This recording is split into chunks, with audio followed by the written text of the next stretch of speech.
Hey guys, it's Brian Storm. This is the NHL 19 wish list video where I'm going to be playing online shootout because I can't actually show you guys NHL 19 footage or footage of, well, what I actually feel should be included in the game because that doesn't exist. So you guys will get to watch me play a shootout. Not all that great at it, so don't make fun of me. I'm way better at hut or versus. But I'll just be having some fun here while you listen to my soothing voice. Speaking of having fun, last year I did an NHL 18 wish list video, and it was more based around the fun stuff that EA could add to just make the game just more exciting and entertaining. One of those things that I included last year was a 3v3 mode, and guess what? That came out in technically two different forms with 3-shill and 3s. 3-shill's probably better, honestly. And that's where a lot of the EA SHL community plays as well. So this year for NHL 19, the NHL 19 wish list, I'm going to take it a little bit more seriously in the sense that a lot of the stuff that I feel that EA could add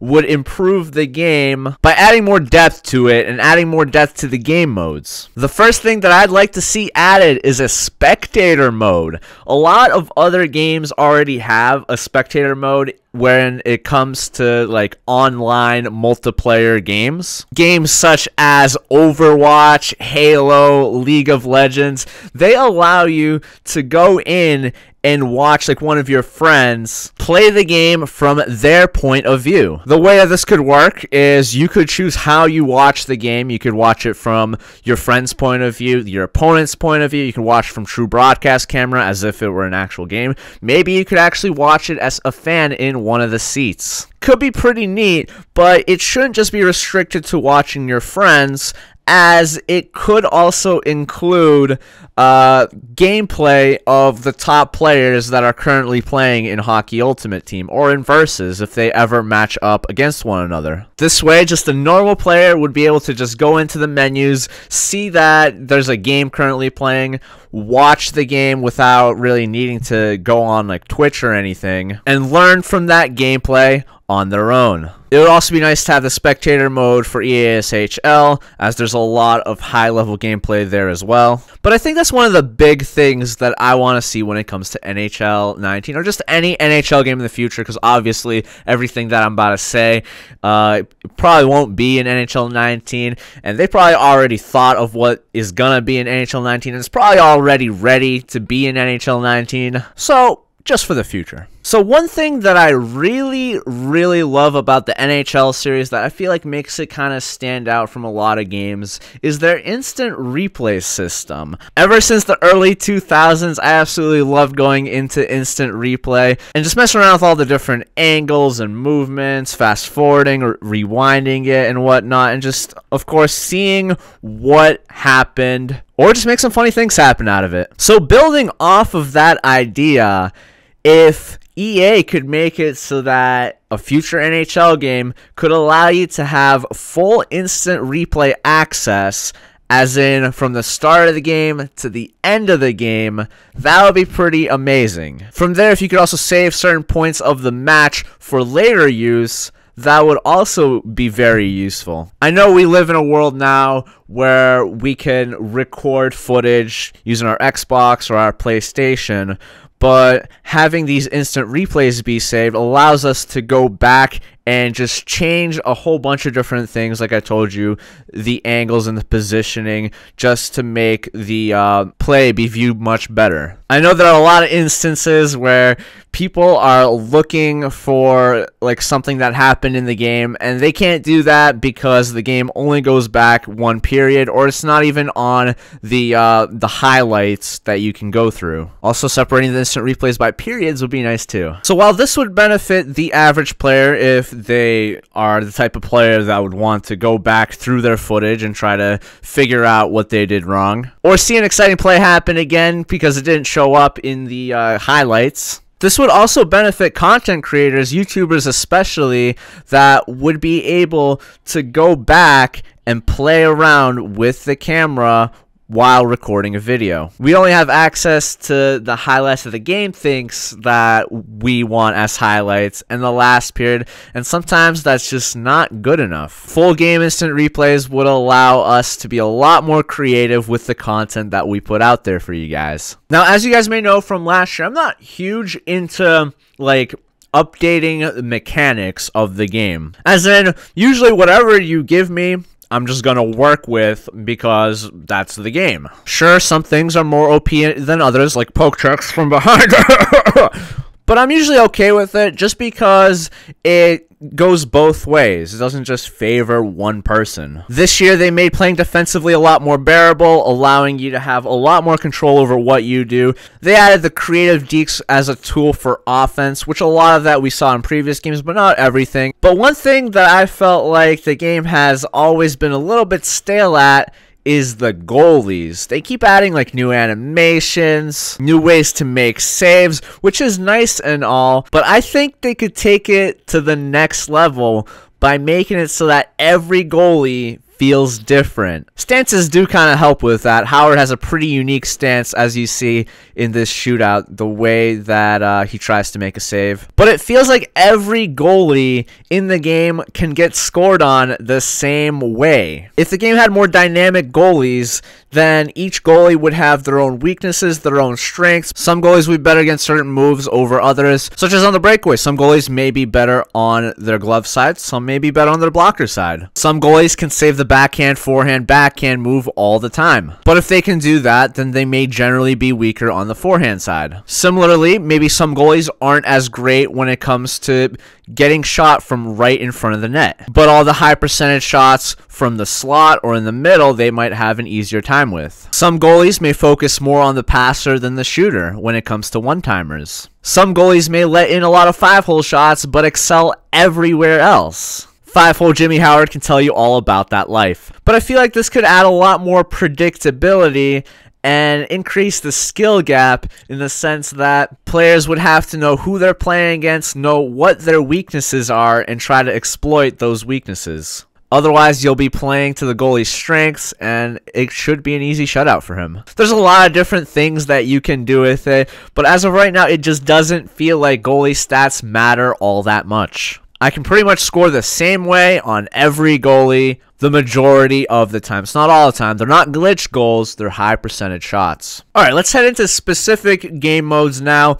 Let's start with a new kind of game mode that they could add or they could bring back. I don't know if it was in previous EA NHL games, but I know it was here in NHL Hits, where you had All-Star Game mini games that you can just play for fun, just adds another thing that you can do in the game. It could just be something for new players that don't understand hockey too much, but you get to skate around, shoot the puck, do a bunch of different little things, and just have fun in the end. They could be based off of the actual All-Star Game activities that happen every year, or they can come up with their own mini games. NHL Hits had a 2v2 keep away mini game where whoever held the puck longest would end up winning. That one was more based on passing. They had a 1v1 type of mini game where the puck carrier was a little bit slower, so that was more about dodging and deking. A shooting gallery, they had a hitting minigame, a minigame that involved controlling the most territories with the puck, tic-tac-toe, not as exciting, but still a minigame, and it's just something that they could do to give you more ways to play the game. When it comes to franchise mode, I don't play it all that much, but one thing that I would really love to see that would definitely benefit me and a lot of people is the ability to upload and download rosters, basically saving those rosters so that someone else can use them if they so choose. I see a lot of content creators and non-content creators coming up with their own rosters, their own scenarios as to like what would happen if these players existed, if there were these ratings, if things got switched up, but then only they have access to them. And if a viewer wanted to do something similar, they would have to start from scratch, and they would have to put hours upon hours into that to pretty much just recreate it. Similar idea with logos, similar idea with jerseys. Pretty much anything that you can customize should be able to be shared. And a game that's really good at this is the WWE 2K series, where it just feels like anything that you make can be shared with anybody else. And from there, they can just make their own modifications and make it better if they want. So I think that would benefit franchise mode completely, but a lot of people also want to see improvements to a bunch of the different areas in franchise mode, such as scouting. I'm just inexperienced with it, so I'm not going to go into details on that. After this, let's go into Be a Pro, another game mode I don't play very often. The reason why I don't play it is because it's very repetitive. It's certainly fun going from the minor leagues into the NHL to see where you end up and how you end up doing it. And then when you get into the NHL, you're just asked the same boring interview questions, which I just end up giving any answer. Don't care if they think I'm a robot or like the devil reincarnated. And over the past few years, it just feels like Be a Pro just isn't getting as much love from EA as a lot of the other sports games. The other sports games have a lot of cinematics and off-ice elements that allow you to feel like you're actually there. You're actually taking your character and bringing him into the NHL. I think from NHL 17 to NHL 18, they fixed like 2 bugs in Be a Pro, and then they just like called it a day on the game mode. So it's pretty unfortunate there. Maybe if they can add a first person kind of type of thing to Be a Pro, maybe it'll make it stand out there. Kind of like Hockey Question Mark, which is a lot of fun. You guys should try out on the computer. It's free, but it could just be something that they just experiment with. I think they might have tried it in the past, but I'm sure now, a few years later, they have more experience and they could just create a more polished experience. With the Draft Champions, I feel like they need to make that more competitive. That game mode is used as an intro to Hockey Ultimate Team, where people can build their own teams based on players that they draft, but it's not the Ultimate Team, and it's not just a team that's given to you. In addition to that, a lot of the stuff that you see in Hockey Ultimate Team, such as advanced stats, like seeing the acceleration and agility and speed of a player, need to be seen in Draft Champions, and not just the numbers on the front of the card. Being able to see whether they're a lefty or righty would help as well. Being able to slot cards not in their natural position off the bat, so that you can have like 5 centers, for instance, would be helpful as well, so that you don't get rid of one of your centers just because they're like worse than the other 4 cards. I think that any kind of tournament should be held in Draft Champions instead of Versus, just because it feels more personal. It's also kind of like a controlled randomness where you have an idea of what kind of team you want, and some teams will be more overpowered than others, so that everyone doesn't use the same team in Versus, such as Chicago or San Jose. The only reason that like major tournaments aren't held in Hockey Ultimate Team is because there's that pay-to-win factor, and you can't do that when it comes to tournaments. Draft Champions, there is no like pay-to-win, so tournaments could be held there. The rewards for Draft Champions need to be dynamic. They need to be ever-changing over time. EA just seems to release rewards at the beginning of the year, and then maybe some new rewards towards the end, and then that's it. It could be better if they updated them like once a month to make it so that people play Draft Champions some more. Maybe instead of like 50 wins for a specific player, maybe you could get packs from there instead for Hockey Ultimate Team. I don't think we would want to get like packs or anything that would benefit Draft Champions, because then that would become the new Hockey Ultimate Team where everyone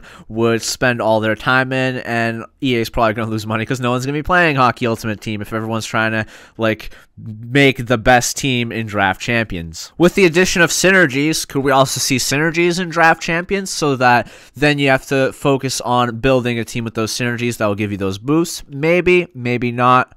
We'll see. When it comes to NHL 3s, what could they do with that? They could make it so that it's not boring and repetitive. 150 games in like a story mode campaign type of thing. That is ridiculous. Who came up with that? Way too much. No one wants to play against all of those weaker teams after they just unlocked a mascot against an NHL team. There needs to be some more challenges there too, not just based on difficulty. Maybe that's where all the extra customization can be, just like I pointed out from last year. In EA Sports Hockey League, people seem to want something to work toward. But in my opinion, make the drop-in games more desirable, or make it so that it's easier to find people to play with, so that they can join a club if they don't have any friends who play NHL. Finally, Hockey Ultimate Team, the auction house needs a revamp because it makes me want to rip my hair out as there is so little things that you could do with it. And then at the very end, we need team building challenges so that players of all overalls are desirable, and it helps correct the prices of cards in the auction house. This is what I think NHL 19 needs. This is what I think any future NHL game needs. Let me know what you guys think about my ideas. Let me know what kind of ideas you have for the future of the NHL series.